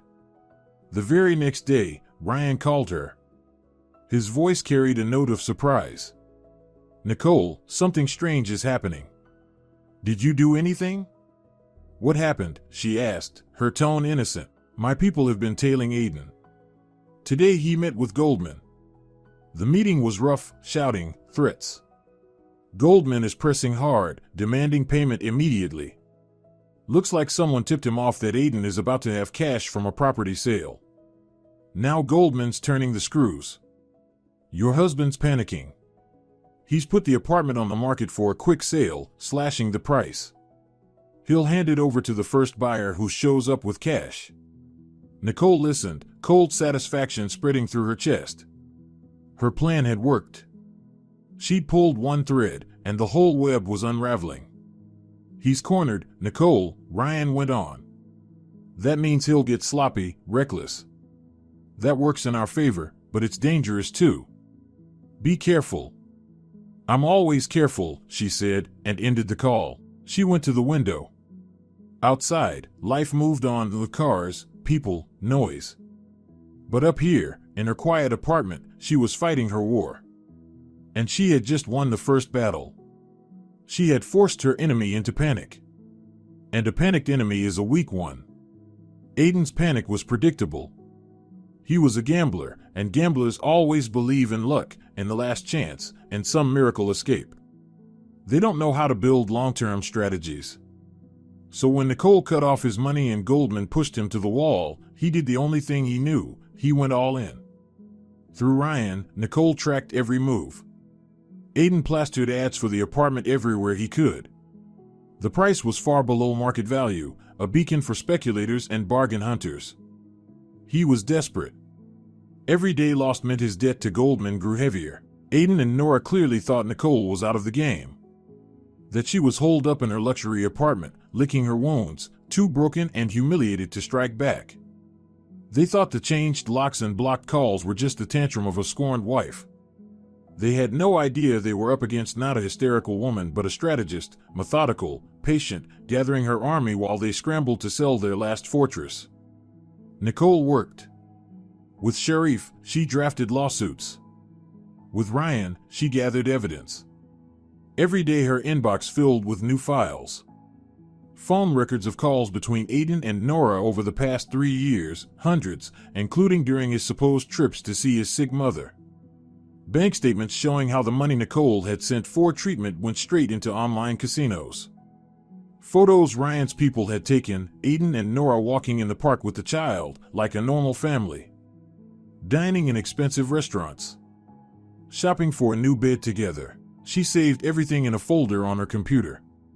The folder was simply called The Case. With each file, it grew heavier, more damning. It became the chronicle of their betrayal, their crime.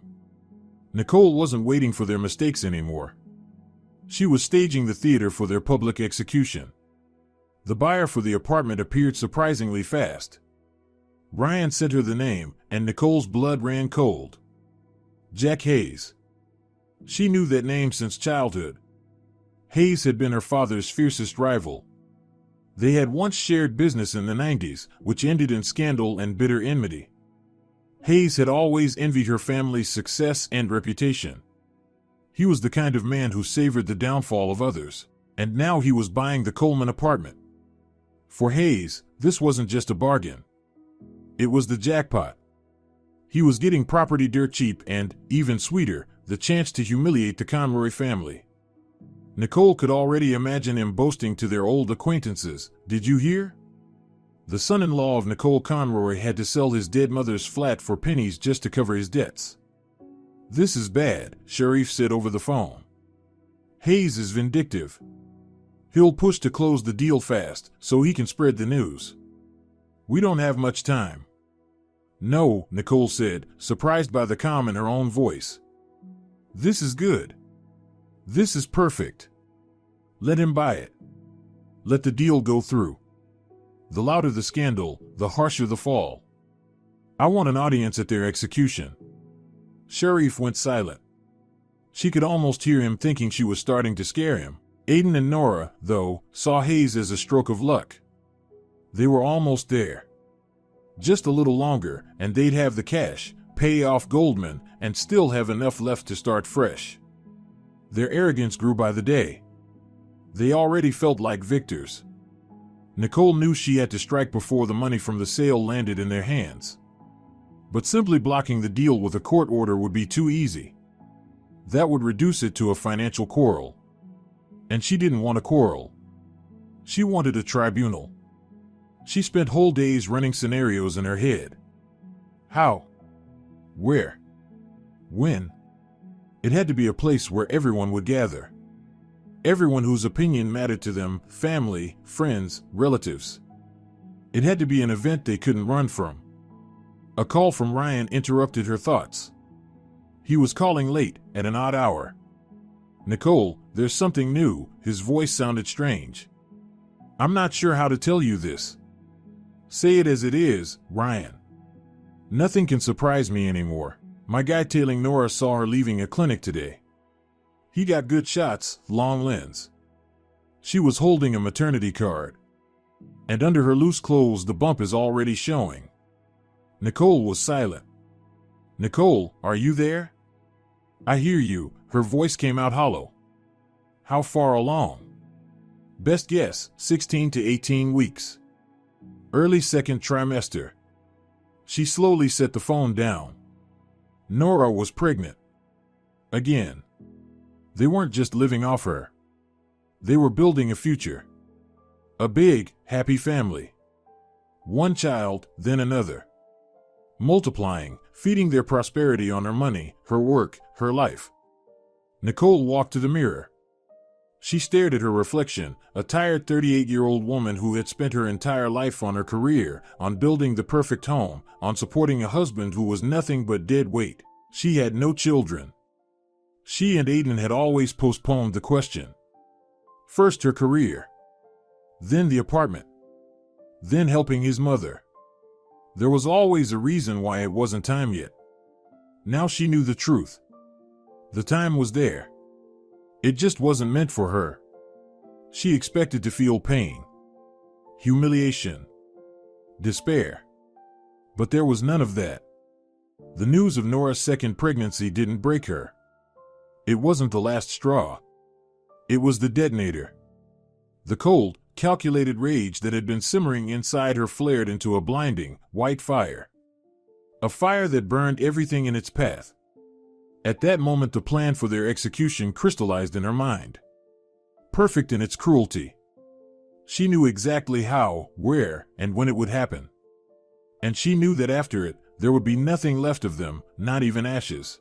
The white fire inside her demanded release. It demanded destruction.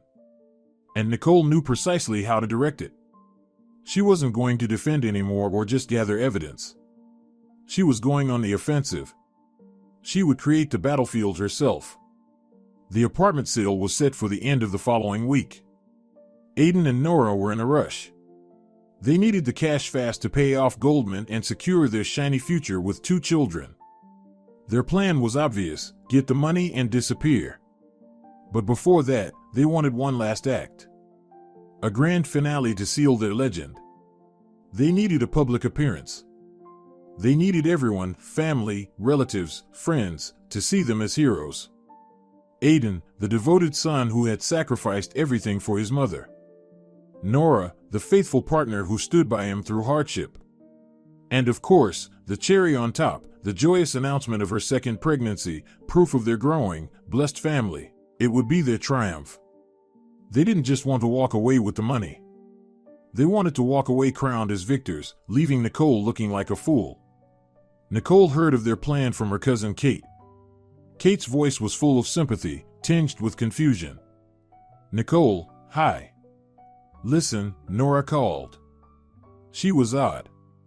"Invited us all to a restaurant next Saturday. Said she and Aiden are having some big family celebration with an important announcement.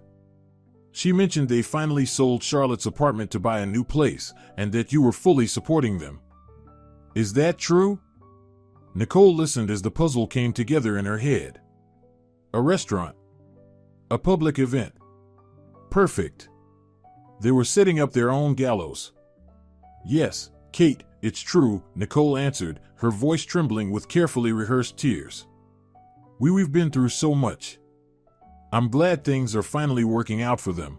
"Oh God, Nicole, you're a saint." Kate gasped. "After everything, I could never, but if you're fine with it, of course we'll come."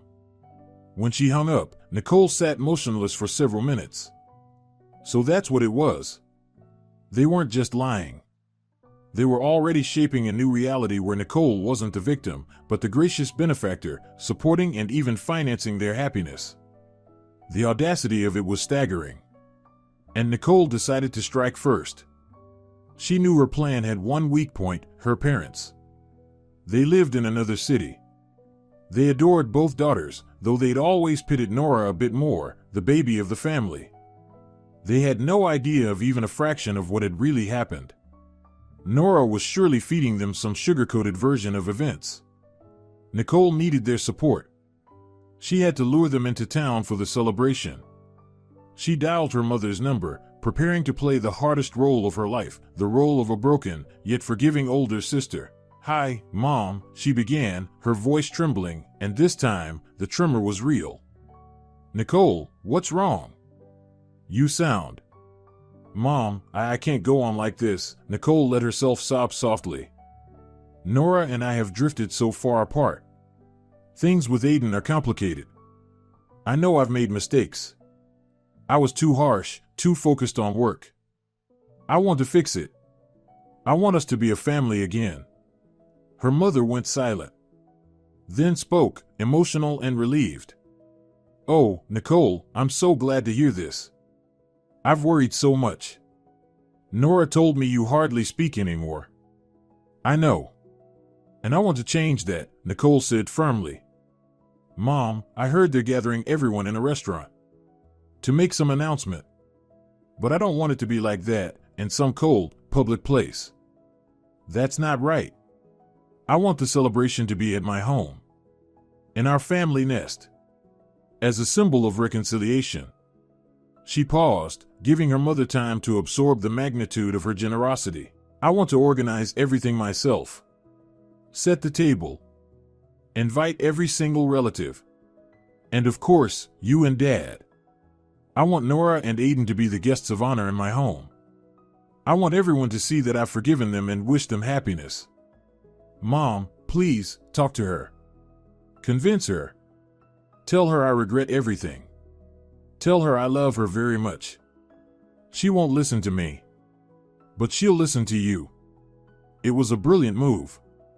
She wasn't appealing to her sister but to their parents. She was forcing Nora into a position where saying no would look like heartless cruelty toward her remorseful older sister. Refusing would brand her as a spiteful, vindictive witch in their parents' eyes. Her mother was overjoyed. "Of course, sweetheart. Of course, I'll talk to her. You're so wise. I'll call her right away. Your father and I will definitely come. Nicole hung up. Her tears dried instantly. She had just set the trap. A perfect, cozy, domestic trap, lined with the velvet of family values. The call from Nora came an hour later. Her voice was cold, suspicious. Mom says you want to host a party at your place? Yes, Nicole answered meekly. I thought it would be better that way. More family-like. Nora was silent. Nicole could almost feel her weighing the pros and cons. On the one hand, celebrating her triumph in her humiliated sister's house was the ultimate act of cynicism and pleasure. The final proof of her victory. On the other hand, it smelled like a setup. Nora was sharp, she couldn't miss the scent of a trap. But then her ego stepped in. Her vanity. The hunger to see her sister utterly crushed, welcoming her as the new queen of the family. And, of course, the parental pressure. Fine, Nora finally said, her voice dripping with condescension. If that's what you want, we agree. But all the organization is on you. I don't want to worry about a single thing. Of course, Nicole whispered. Don't worry about anything. I'll take care of it all myself. They were in. Walking straight into the snare, blind from greed and arrogance. They thought it would be their celebration. They had no idea Nicole was planning not a party, but a public flogging. And every guest she invited would be a witness to their disgrace. From that moment, Nicole became a machine. Cold, efficient, working strictly by plan. She had less than a week to prepare the perfect stage for the grand finale. She started calling relatives. She called everyone, uncles, aunts, distant and very distant cousins, old family friends. People they hadn't seen in years. The list grew impressive, over 30 names. To each, she spoke with the same carefully rehearsed tone of a repentant sinner. Hello, Aunt Mary. It's Nicole. I'm calling for a special reason. This Saturday we're having a big family celebration. I want to reconcile with Nora. We've been at odds for so long, and I realized I was wrong. I want our whole big family together that day. And also, I'll have my own important announcement. Please, come. It means so much to me. No one refused. The story of two sisters reconciling, one of them a respected school principal admitting her faults, moved everyone. Curiosity mixed with the chance to be part of a good cause was the perfect bait. Nicole knew her family's reputation, her father's respected name, would work in her favor. No one would want to miss such an event. Her parents were set to arrive Friday evening. Nicole booked them a room in a nice hotel so they wouldn't feel cramped, or rather, so they wouldn't be in her home before the performance began. She needed space to maneuver. Aiden and Nora, meanwhile, were ecstatic. They relished watching her efforts from the sidelines. Nicole knew Kate and others were already calling them, repeating her words of repentance and reconciliation. For them, it was the ultimate delight. She hadn't just given up, she was publicly begging forgiveness. Rolling out the red carpet to their triumph with her own hands. They didn't even bother calling her or helping with preparations. Why would they? The servant was supposed to work in silence.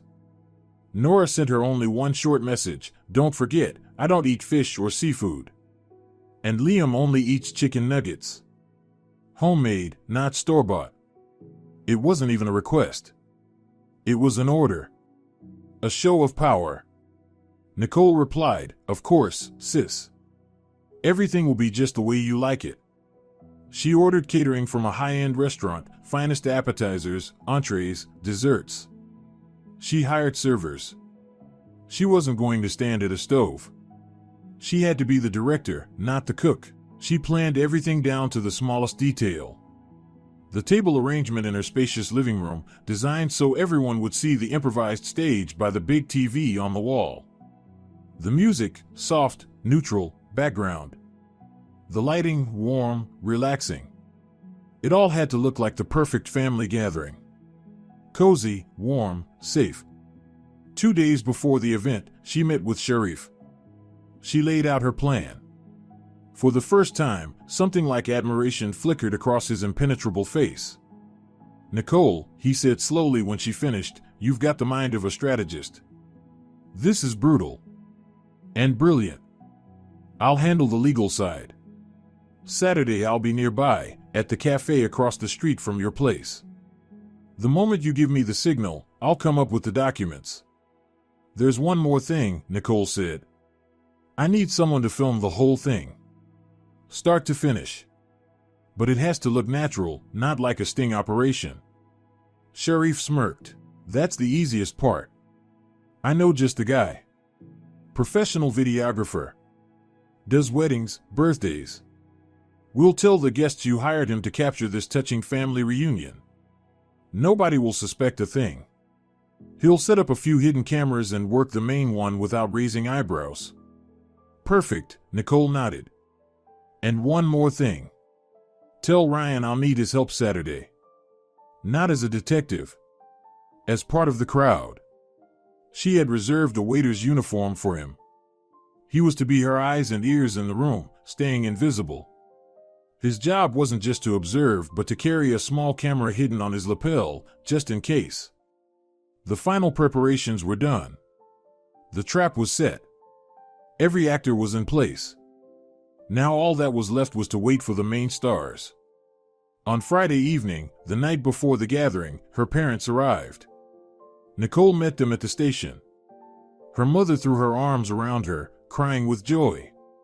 "Nicole, my darling, I'm so proud of you. This is such a wise, grown-up decision." Her father, more reserved, just hugged her tightly.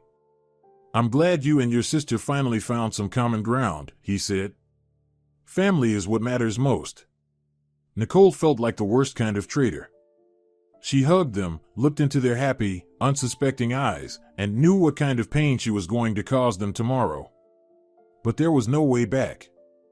That cancer had been growing in their family too long. It was time for surgery. Without anesthesia. She drove them to their hotel.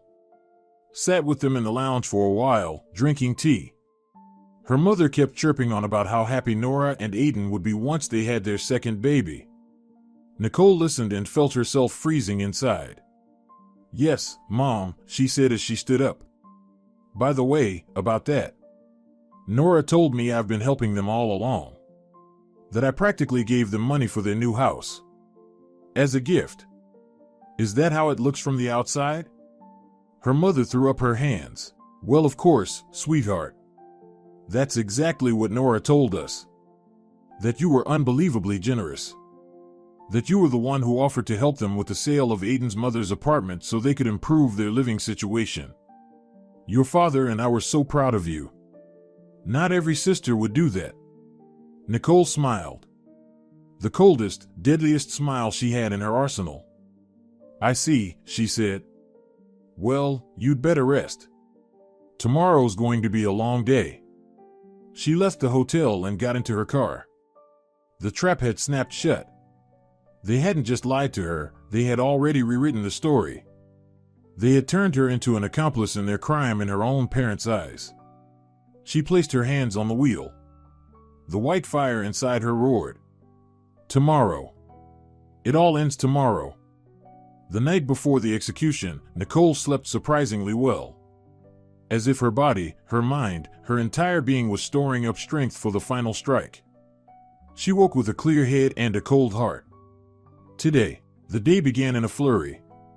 The catering team arrived. Waiters in crisp white shirts set up tables and laid out silverware. Nicole oversaw everything, giving short, precise instructions. Among the waiters was Ryan. He gave her a discreet nod, and she knew everything was under control. The videographer arrived too, a young guy with a professional camera. He introduced himself to the guests as someone Nicole had hired to capture the family reunion.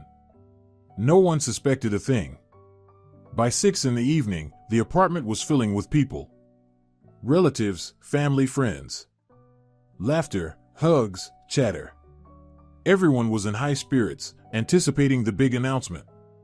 Nicole greeted everyone at the door, smiling, accepting flowers and gifts. She was the perfect hostess. The role came to her naturally. She felt like a director on set, right before the word action. And then, like true stars, the last to arrive were them. Aiden, Nora, and little Liam. They walked in not as guests but as if they owned the place. Aiden wore an expensive suit Nicole had bought him for their last anniversary. He radiated smugness and confidence. Nora was in an elegant maternity dress that didn't hide but emphasized her pregnancy. She carried Liam on her hip, the boy curiously looking around the room. All eyes turned to them instantly. Relatives rushed to hug them, to congratulate them. Nora, you look stunning. Pregnancy suits you.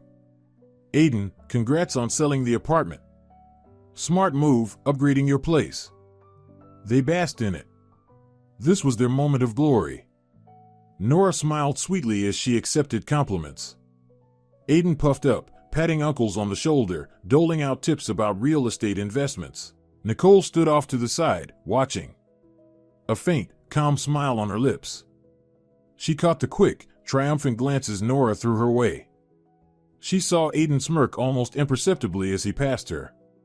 They were savoring her humiliation. They believed she was broken. The party carried on. Guests ate, drank, toasted. To health, to love, to family. Nicole joined in conversations, smiled, refilled wine glasses. She was the very picture of warmth and forgiveness. At one point, Aiden, the evening's self-proclaimed star, raised his glass. The living room fell silent. All eyes turned to him. The videographer aimed his camera. "Dear family, dear friends," he began, his voice heavy with rehearsed emotion. "Today is a special day for us. We're starting a new chapter. The past years weren't easy. I dedicated myself to caring for the most important person in my life, my mother." He paused, swiping at an invisible tear. A few sentimental aunts sniffled. "Sadly, she's no longer with us," Aiden went on. "But I know she's watching from above, smiling. Smiling because her sacrifice wasn't in vain. Because thanks to her wisdom and love, Nora and I can build our future, raise our children. I want to dedicate this new stage of our lives to her. To the memory of my great mother, Charlotte Coleman." He lifted his glass. "To Mom." "To Mom," the guests echoed. The guests echoed the toast. Nicole looked at him and felt nothing but icy disgust. He was giving a eulogy for a living ghost they had invented.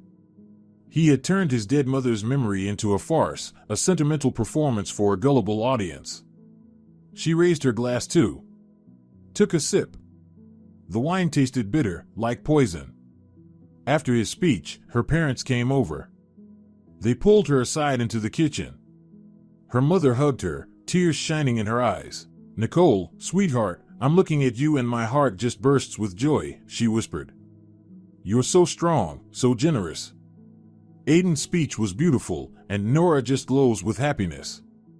"It's all thanks to you." Her father stood nearby, smiling awkwardly. "Yes, honey, we're proud of you. Not everyone is capable of such forgiveness." Nora told us he stumbled, searching for words. Her mother jumped in to help him. She told us you not only forgave them, but decided to help them buy a new home. That it was your gift to their family, for the birth of their second child. "Nicole, that's such a noble thing to do." They looked at her with adoration. Like she was a saint. They believed every lie their younger daughter had fed them. They believed Nicole was the generous benefactor funding her traitor sister's happiness and her con artist husband's future. Nicole stared at their deceived faces and knew the time had come. She gently pulled away from her mother's arms. "Yes," she said quietly but clearly. "We've come to my gift. Come with me, I want to make an announcement." Nicole stepped out of the kitchen with her parents and back into the living room. The laughter and chatter died down as the guests noticed her serious expression. Aiden and Nora sat at the head of the table like king and queen. They looked at her with lazy curiosity, expecting another act of humiliation.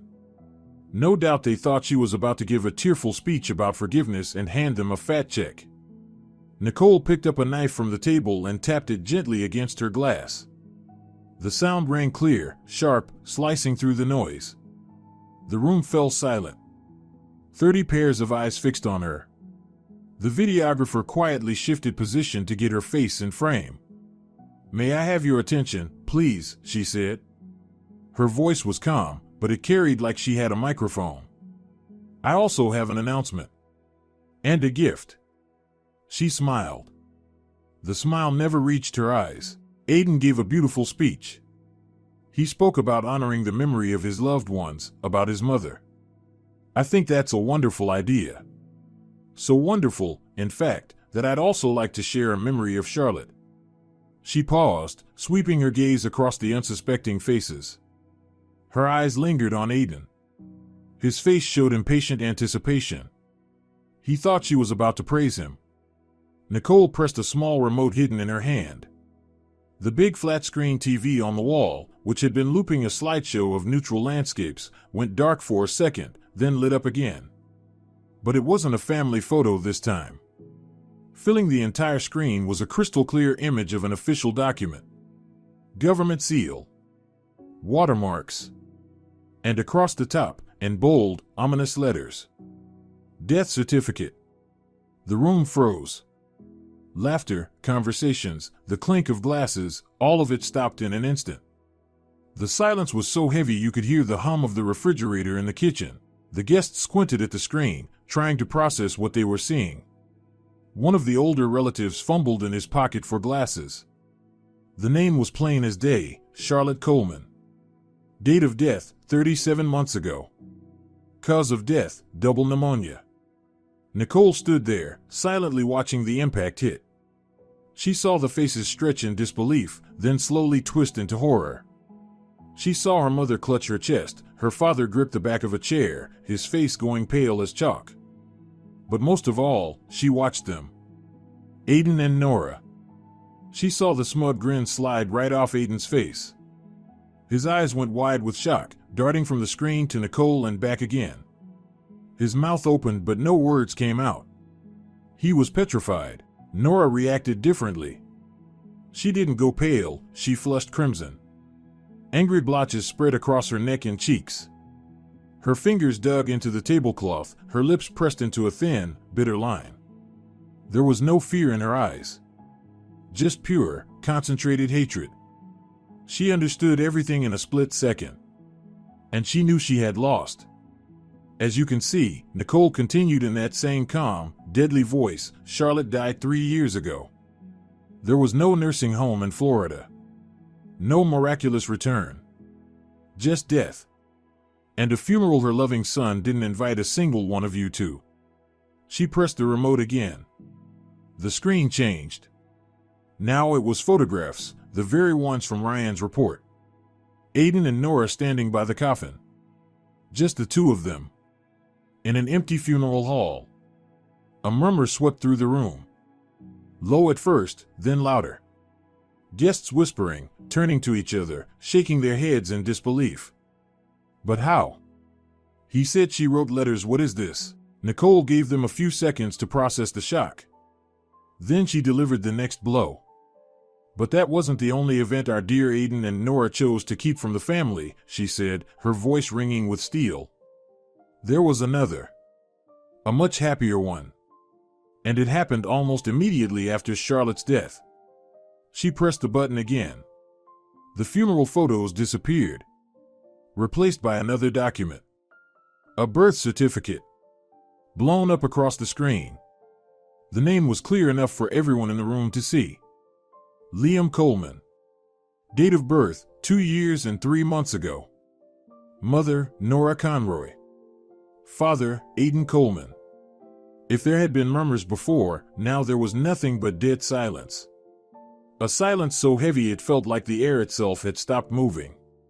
Every eye went from the screen, to Nora, to her swollen belly, to little Liam sitting on her lap munching on a cookie, and to Aiden, whose face had turned into a gray mask. And in that crushing silence came a single sound. A faint, stifled moan. It was her mother. She looked at the screen, then at her younger daughter, her face twisted in pain and indescribable horror. She understood everything. Absolutely everything. Nicole turned to her. "Here's my gift," she said, locking eyes with her sister and husband. "The gift you all deserve.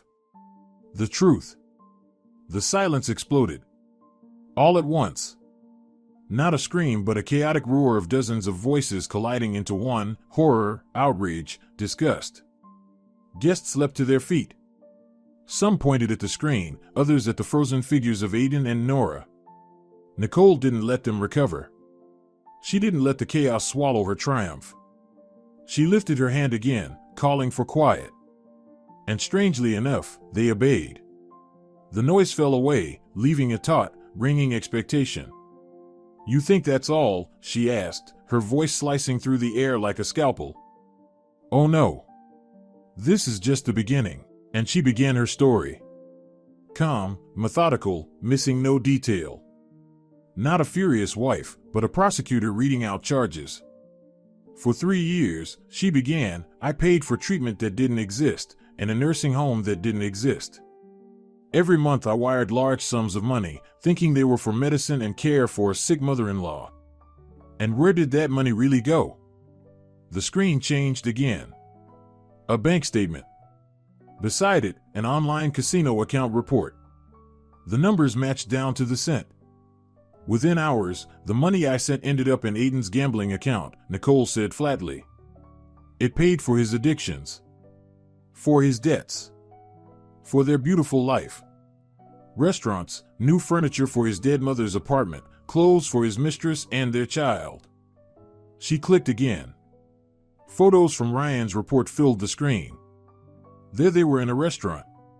There they were buying an expensive stroller. But even that wasn't enough, Nicole went on, her voice hardening. They needed the apartment. And Aiden got it. A month before his mother's death, he forced her, already gravely ill, to sign a power of attorney. A scan of the document appeared on the screen. And then, while she was dying in the hospital, he used that paper to gift her apartment to himself. From her name. He stole his own mother's only home. The scan of the transfer of deed replaced the power of attorney. The room was graveyard silent. No one dared make a sound. Guests stared at the screen, their faces showing the whole spectrum: shock, disbelief, revulsion. And all this time, Nicole turned and locked her eyes on her sister. "They laughed at me. They thought I was stupid. Blind. A naive fool they could milk forever." She paused. "Want to hear how they did it? I'll give you that chance." She pressed the final button on the remote. The screen went black. But from the speakers placed around the living room, sound poured out. An audio recording. Ryan had made it when Aiden and Nora were sitting in a cafe, certain no one could hear them. The quality was flawless. Nora's voice, lazy, smug, she still believes those stories about his mom. Can you imagine being that dumb? Sometimes I almost feel sorry for her.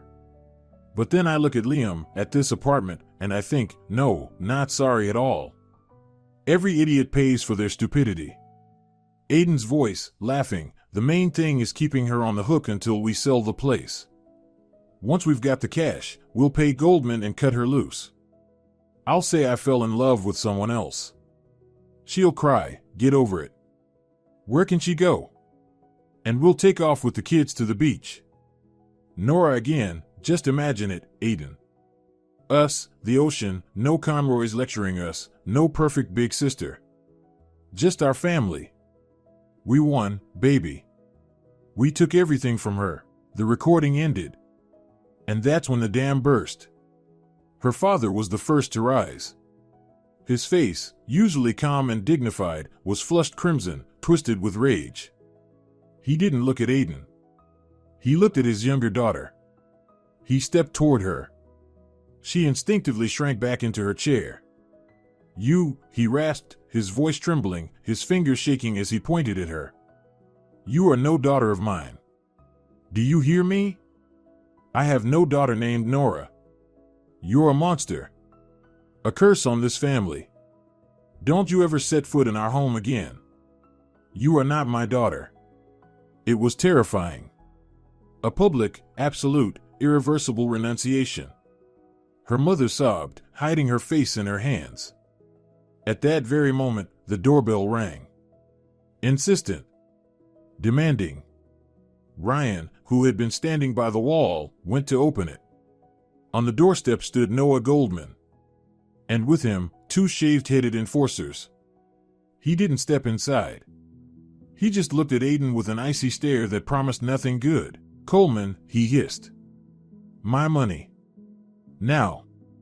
Aiden went even paler, if that was possible. He glanced at Goldman, then at his furious father-in-law, his sobbing mother-in-law, at 30 pairs of eyes filled with disgust. His world was collapsing in real time. And then Nicole delivered the final, fatal blow. From behind the guest stepped Sharif. He was in a sharp suit, carrying a leather briefcase. He walked straight up to Aiden, who was still frozen in his chair. "Aiden Coleman?" the lawyer asked formally. Aiden gave a dumb nod.